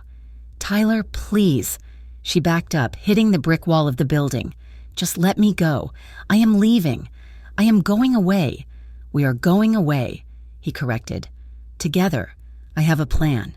Maddie, we are going to drive west. I have money. Vince gave me money. We can start over." "No," she said, shaking her head. "No, Tyler, you tried to kill me."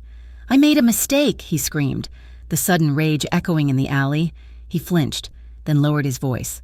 "I made a mistake. I was sick. But I am better now. I saved you. Maddie, I saved you from him. He is a killer. You know that." He was close now. He smelled of sweat and desperation. "Get in the car," he said, gesturing with the gun. "Please, baby, do not make me do it the hard way. Just remember how good we were." She looked at the gun. She looked at his wild eyes. She realized, with a sinking, cold clarity, that there was no reasoning with him. He was not living in reality. She got in the car. The warehouse was not far. It was an abandoned textile factory near the river, a hollowed-out shell of brick and rusted iron. The dawn was just breaking, painting the sky in bruised shades of purple and gray. Tyler dragged her inside. He did not tie her up. He seemed to think this was a date. He paced back and forth in front of her, waving the gun, talking fast. "We will go to Chicago," he said. "I have a cousin there. Or maybe Seattle. You like coffee, right? We can open a shop. Just us. No mafia, no debts." Madeline stood by a rusted pillar, shivering. The cold was seeping into her bones. "Tyler," she said softly, "you are working with Vince Morano. He is the mafia. He's just a means to an end." Tyler laughed, a high, frantic sound. "I used him, Maddie, I used him to get to you. Once we are gone, he does not matter." "He will kill you," she said, "and Sandro will find us." "Sandro is dead," Tyler yelled, spinning on her. "Vince is hitting him tonight while he is looking for you. Vince is burning his house down. It is over. Maddie, I won." A heavy metallic clang echoed through the cavernous space. Tyler spun around, raising the gun. At the far end of the warehouse, a massive rolling metal door was slowly rising. The morning light poured in, silhouetting a figure standing in the opening. It was Sandro. He was alone. He wore a long black coat, the collar turned up. He walked in calmly, his hands visible at his sides. He did not have a weapon drawn. "You did not win, Tyler," Sandro said. His voice was not loud, but it carried perfectly in the silence. "Stay back," Tyler shrieked, grabbing Madeline and hauling her in front of him. He pressed the barrel of the gun to her temple. "I will do it. I swear to God, I will do it." Sandro stopped. He was 20 feet away. He looked at Madeline. His eyes were dark, filled with an agony she had never seen. But his face was composed. "I know you will," Sandro said. "I know you are capable of hurting her. You have done it before." "She is mine!" Tyler screamed. "You tried to steal her, but she chose me. She left you." "She left to save me," Sandro said, taking a slow step forward. "Because she is selfless, something you and I do not understand, do we?" "Shut up," Tyler pressed the gun harder. Madeline whimpered. "We are the same, you and I," Sandro continued, his voice hypnotic. Low, he spread his hands. "We look at something beautiful, and we want to own it. We want to lock it in a box so no one else can touch it. We tell ourselves it is love, but it is not love." Tyler, it is a sickness. I am not sick. Tyler was crying now, tears streaming down his bruised face. I love her. If you loved her, Sandro said, taking another step, you would not be holding a gun to her head. You would not have pushed her down those stairs. I watched you do it. I watched you break her. And I felt the same rage you feel now. Sandro stopped. He reached into his coat. Don't! Tyler screamed. Sandro slowly, with 2 fingers, pulled out his own gun, a sleek, black pistol. He crouched down and placed it on the concrete floor. Then he stood up and kicked it away. It skittered across the floor, far out of reach. I am unarmed, Sandro said. Just you, me, and the woman we both claim to love. He walked forward. He was 10 feet away. Stop! Tyler was shaking. The gun barrel wavered against Madeline's head. Why are you doing this? Because she deserves better than us, Sandro said. He looked directly at Tyler, his eyes boring into him. She deserves to be free. Look at her. Tyler, look at what you are doing. Is this love? Is this how you want her to remember you? As the monster? Tyler looked down at Madeline. He saw the terror in her eyes. He saw the tears. For a split second, the delusion cracked. He saw himself. Tyler's grip loosened just a fraction. The gun moved an inch away from her head. That was all Madeline needed. She did not wait for saving. She drove her elbow back hard into Tyler's broken ribs. Tyler screamed, the sound ripping out of his throat as the pain blinded him. He doubled over, staggering back. Madeline threw herself to the floor, scrambling away on hands and knees. "Maddie!" Tyler roared. The pain turned instantly back into rage. He raised the gun, aiming not at Sandro, but at her retreating back. Sandro moved. He did not dive for his gun. He did not run for cover. He reached into the small of his back, a blur of motion, a second gun, a backup piece he hadn't surrendered. Tyler fired. The bullet sparked off the concrete inches from Madeline's foot. Sandro fired once. The shot was deafening in the enclosed space. Tyler jerked backward as if he had been kicked in the chest. He spun around and collapsed, clutching his right shoulder. His gun clattered away. Sandro was moving before the echo faded. He kicked Tyler's gun into the shadows and stood over him, his weapon trained on Tyler's head. Tyler writhed on the ground, blood pooling under his shoulder. He was wailing, a high, keen sound of pain and defeat. Sandro's finger tightened on the trigger. The cold, black rage was there. It would be so easy, just one squeeze, to end the threat, to end the man who had hurt her, to be the killer Angelo wanted him to be. "Sandro!" Madeline's voice. He froze. He looked up. She was sitting on the floor, dust on her face, looking at him. She was shaking, but her eyes were clear. She shook her head, just once.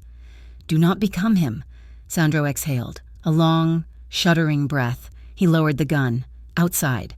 The sound of sirens began to rise, getting louder and louder. Tyler looked up, gasping. "Did you call the cops?" "I'm not a gangster today, Tyler," Sandro said, his voice tired.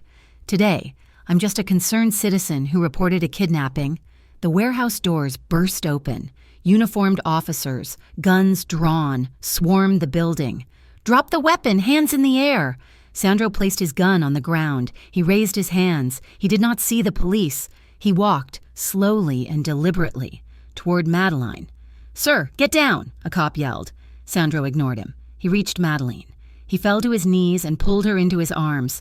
She buried her face in his coat, sobbing. "You came," she wept. "You came. I told you," he whispered into her hair, his arms locking around her like bands of iron. "I would never let you go. It is over. Madeline, he's done. It is over." The police swarmed Tyler, handcuffing him as he screamed obscenities.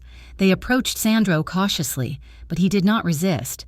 He just held her, shielding her from the noise, the lights, and the violence. Later, outside the warehouse, the sun was fully up. The air was crisp and cold. Tyler had been loaded into an ambulance, handcuffed to the stretcher. Vince Morano, implicating texts found on Tyler's phone already being sent to the precinct, was a problem for the lawyers now, not the soldiers. Sandro stood by his car, Madeline wrapped in a shock blanket. Angelo was there, talking to a police captain who seemed to know him.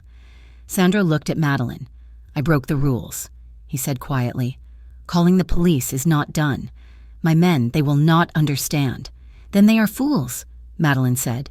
She reached out, taking his hand. "You broke the rules to save your soul, and mine." He looked at her, and for the first time in years, the weight on his shoulders seemed to lift. "I am done with the war," he said. "I choose you." She squeezed his hand. "I know." 6 weeks had passed since the sirens wailed outside the abandoned warehouse. The new apartment was in Brooklyn Heights, a world away from the cramped shadows of the Bronx. It was bright, airy, and filled with the scent of fresh paint and the expensive lilies that arrived every Monday morning without a card. Madeline Carter stood by the window, holding a mug of tea. The cast was gone, replaced by a faint, pale line on her arm that the doctors said would fade with time. The bruises on her face were memories now, erased by rest, good nutrition, and the peace that came from knowing the monster was in a cage. Tyler Blake had been denied bail. The police, armed with the evidence Sandro had anonymously provided and the testimony of the warehouse incident, had charged him with kidnapping, assault with a deadly weapon, and attempted murder. He was looking at 20 years. He would be an old man before he ever saw the sun as a free citizen again. But it was not just the physical wounds that were healing. Madeline had started seeing a therapist, a kind woman with soft eyes who helped her untangle the knots of guilt and fear Tyler had tied in her mind. She was painting again, not just sketches, but real canvases, vibrant, angry, hopeful splashes of color that filled the spare room she had turned into a studio. Emily was safe. She was back in school, living in the second bedroom, her laughter returning slowly but surely. Everything was perfect. Everything was exactly what Madeline had prayed for, except for the silence. Sandro had paid for the apartment. He paid for the security system. He paid for the therapist, but he did not visit. He had retreated to his tower in Manhattan, a dragon guarding his hoard from a distance. He called once a week, brief, polite conversations where he checked on her safety and then hung up before she could ask him how he was. He was keeping his promise to protect her, but he was breaking her heart in the process. Across the river, inside the penthouse that touched the clouds, Alessandro Sandro Romano was fighting a different kind of war. The council meeting had been brutal. 12 men, the heads of the families, sat around a table in a smoke-filled room in New Jersey. They were old, hard men who believed in blood for blood. Silence above all else. "You called the police." Alessandro, one of the dons, a man named Rossi, spat. "You involved the law in our business. You handed a man over to the courts. This sets a dangerous precedent." "I handled a liability," Sandro replied, his voice steady, though he was exhausted. "Tyler Blake was a loose cannon. If I had killed him, Vince Morano would have used it to rally the streets against us. He would have claimed I murdered a civilian. By letting the law take him, I neutralized the threat and denied Morano his martyr. It was clever," Angelo admitted from his side, trying to keep the peace. "Morano has no move. He cannot retaliate for a police arrest." "It was soft," Rossi countered. "It shows you are unwilling to pull the trigger when it matters. It shows you are distracted by this woman." Sandro did not slam his fist on the table. He did not shout. He simply looked at Rossi with eyes so cold they could freeze the Hudson. "My territory is secure," Sandro said quietly. "My profits are up 10% this quarter, and my enemies are either in prison or hiding. If you think that is soft, Rossi, you are welcome to come to my tower and test me." The room fell silent. No one accepted the challenge, but later, alone in the penthouse, the doubt crept in. Rossi was wrong about the business, but he was right about the woman. Madeline was his weakness. Every time he thought of her, her laugh, the way she smelled like vanilla and rain, the way she had looked at him in that warehouse, he felt a terrifying crack in his armor. He had almost killed a man with his bare hands for her. He had almost started a city-wide war. It was dangerous to her. His world was too dark, too violent. He had saved her life. But now, he reasoned, he had to save her future by staying out of it. He was pouring himself a scotch, staring at the empty city lights. When the private elevator dinged, Sandro stiffened. He had not authorized any visitors. His hand moved instinctively toward the drawer where he kept his gun. The doors opened. It was not an assassin. It was Madeline. She wore a trench coat belted at the waist and rain boots. Her hair was loose, falling in soft waves around her face. She looked healthy, she looked beautiful, and she looked angry. "Madeline," Sandro said, setting the glass down. "What are you doing here? It is late. Where is your security detail?" "I told them to wait in the lobby," she said, marching into the room. She did not look at the view. She looked only at him. "You should not be here," Sandro said, his voice tight. "It is not safe." "Stop it," she said. He blinked. "Excuse me?" "Stop it," she repeated, stopping 3 feet from him. "Stop managing me. Stop handling me. Stop treating me like a cracked vase you are afraid to touch. I am protecting you," he said, his jaw clenching. "I paid for the apartment. I ensured Tyler is gone. You have your life back. Madeline, you are free." "I am not free," she cried, her voice echoing in the vast, cold room. "I am alone. I am living in a beautiful box you bought for me, waiting for a phone call that lasts 2 minutes. You saved me from Tyler, Sandro, but now you are doing the exact same thing he did. You are deciding what is best for me without asking me what I want. I am nothing like him," Sandro growled, the comparison stinging him. "Then stop pushing me away," she shouted back. She took a breath, stepping closer, closing the distance until she could smell the scotch and the expensive musk of his cologne. "I went to therapy, Sandro. I talked about the abuse. I talked about fear. And do you know what I realized?" He stared at her, mesmerized by her fire. "What?" "I realized that for the first time in my life, I met a man who saw me, not as a possession, not as a victim, but as for me. You saw me in the stairwell.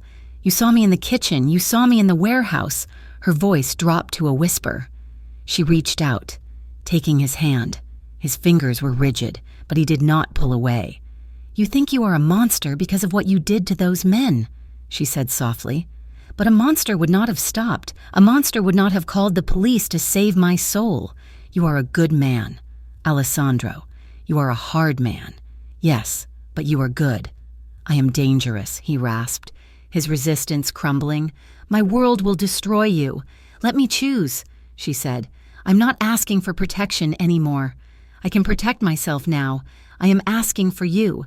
I choose you, not because I need you to save me, but because I love who you really are." The walls he had built for 20 years shattered. He made a sound, something between a groan and a prayer, and pulled her to him. "Madeline," he breathed. He kissed her.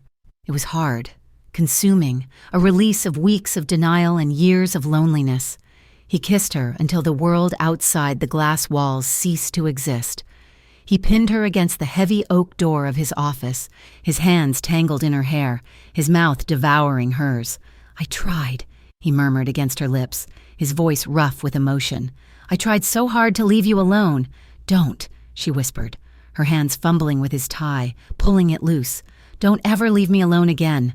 He lifted her effortlessly, her legs wrapping around his waist, and carried her not to the bedroom, but to the leather sofa in front of the fire. He lowered her down, his body covering hers, a heavy, welcome weight. They undressed each other slowly, hungrily. There was no hesitation this time, no fear. Every touch was a reverence. He traced the line of her jaw, his fingers trembling. She ran her hands over the scars on his chest, the map of his violent life, and kissed them one by one.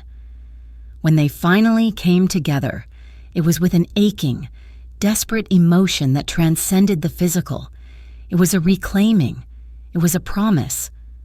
Sandro moved with a fierce, possessive rhythm, watching her face, needing to see her pleasure, needing to know that she was with him, fully and freely.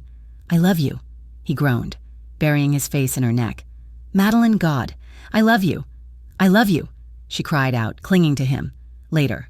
The fire had burned down to embers. They lay tangled together on the sofa, covered by a cashmere throw. The city lights twinkled like diamonds below them. But for the first time, the penthouse didn't feel like a fortress. It felt like a home. Sandro ran his hand down her back, marveling at the warmth of her skin. Madeline rested her head on his chest, listening to the steady, strong beat of his heart. "You know," she murmured sleepily, tracing a pattern on his arm. "You still owe me dinner, a real one. Not just you watching me eat." Sandro chuckled. It was a rusty, unfamiliar sound, deep in his chest. "I suppose I do. Perhaps I can learn to cook something other than espresso. We can work on it," she laughed. The sound of their laughter filled the room, chasing away the last of the shadows. Sandro closed his eyes, feeling a sensation he hadn't recognized in decades. Peace. The silence was broken by the buzz of his phone on the coffee table. The old Sandro would have tensed. He would have answered with a growl. The new Sandro simply sighed, kissed the top of Madeline's head, and reached for the device. "Romano," he answered. It was Angelo. His voice was excited, breathless. "Alessandro, we just got word. Vince Morano is gone." Sandro sat up slightly. "Gone? What do you mean?" "He left the city an hour ago. Private flight to Las Vegas. The word is he got spooked, with Tyler singing to the cops and the investigation opening up his text history. Vince thought he was next. He ran. Sandro. He abandoned the East Blades. The territory is ours. The war is over before it even starts." Sandro listened, looking down at the woman in his arms. She was looking up at him, her blue eyes curious, trusting. "Let him go," Sandro said. "If he comes back, we bury him. But for now, let him run." "Understood, boss. Buonanotte." Sandro hung up. He tossed the phone onto the floor. "What is it?" Madeline asked. "Business," Sandro said, pulling the blanket tighter around her. "But it is finished." "The war is over." "Is it?" she asked softly. "Yes," he said. He kissed her forehead, then her nose, then her lips. "Now, tell me about this art studio you want to open." 3 months later, the small cafe in Brooklyn was bustling. It was a charming space, with exposed brick walls covered in local art and the rich, heavy scent of roasted coffee filling the air. It was called the Phoenix. Madeline moved through the tables, carrying a tray of cappuccinos. She was radiant. She wore a simple white dress, her hair tied back with a silk ribbon. There was no fear in her gait. She greeted customers by name, laughing at a joke from a regular, pausing to adjust a painting on the wall, one of her own. In the corner, at a small, reserved table, sat a man in a dark suit. Alessandro Romano did not look like the other patrons. He radiated power, but he was not looking at his phone. He was not looking at the door. He was watching her. He watched her smile at a child. He watched her wipe down a counter with efficient grace. He watched the way the sunlight caught her hair. He sipped his espresso, which was excellent thanks to her training, and felt a profound sense of gratitude. He was still the boss. He still ran the city. But the darkness that had consumed him for so long had receded. He went home every night to a woman who loved him, not for his money or his power, but for the man who had sat in the dark with her when she was afraid. Madeline looked up. Her eyes found him across the crowded room. She paused, her face lighting up with a smile that was just for him. She winked. Sandro smiled back. It was a small smile, but it reached his eyes. He watched her turn back to her customers. Free, happy, and alive. "She thinks I saved her," he whispered to himself. Taking a sip of his coffee, he shook his head, his gaze filled with an overwhelming, permanent love. "She saved me first. Thank you so much for listening to this story. It has been a journey of darkness, healing, and the kind of love that can change a person's soul. I hope Madeline and Sandro's story touched your heart. Please let me know in the comments where you are listening from. I love seeing how far these stories travel. If you enjoyed this, please make sure to subscribe to Mafia Romance Stories and hit the like button. Share your thoughts in English in the comments below. I read every single one. Until next time.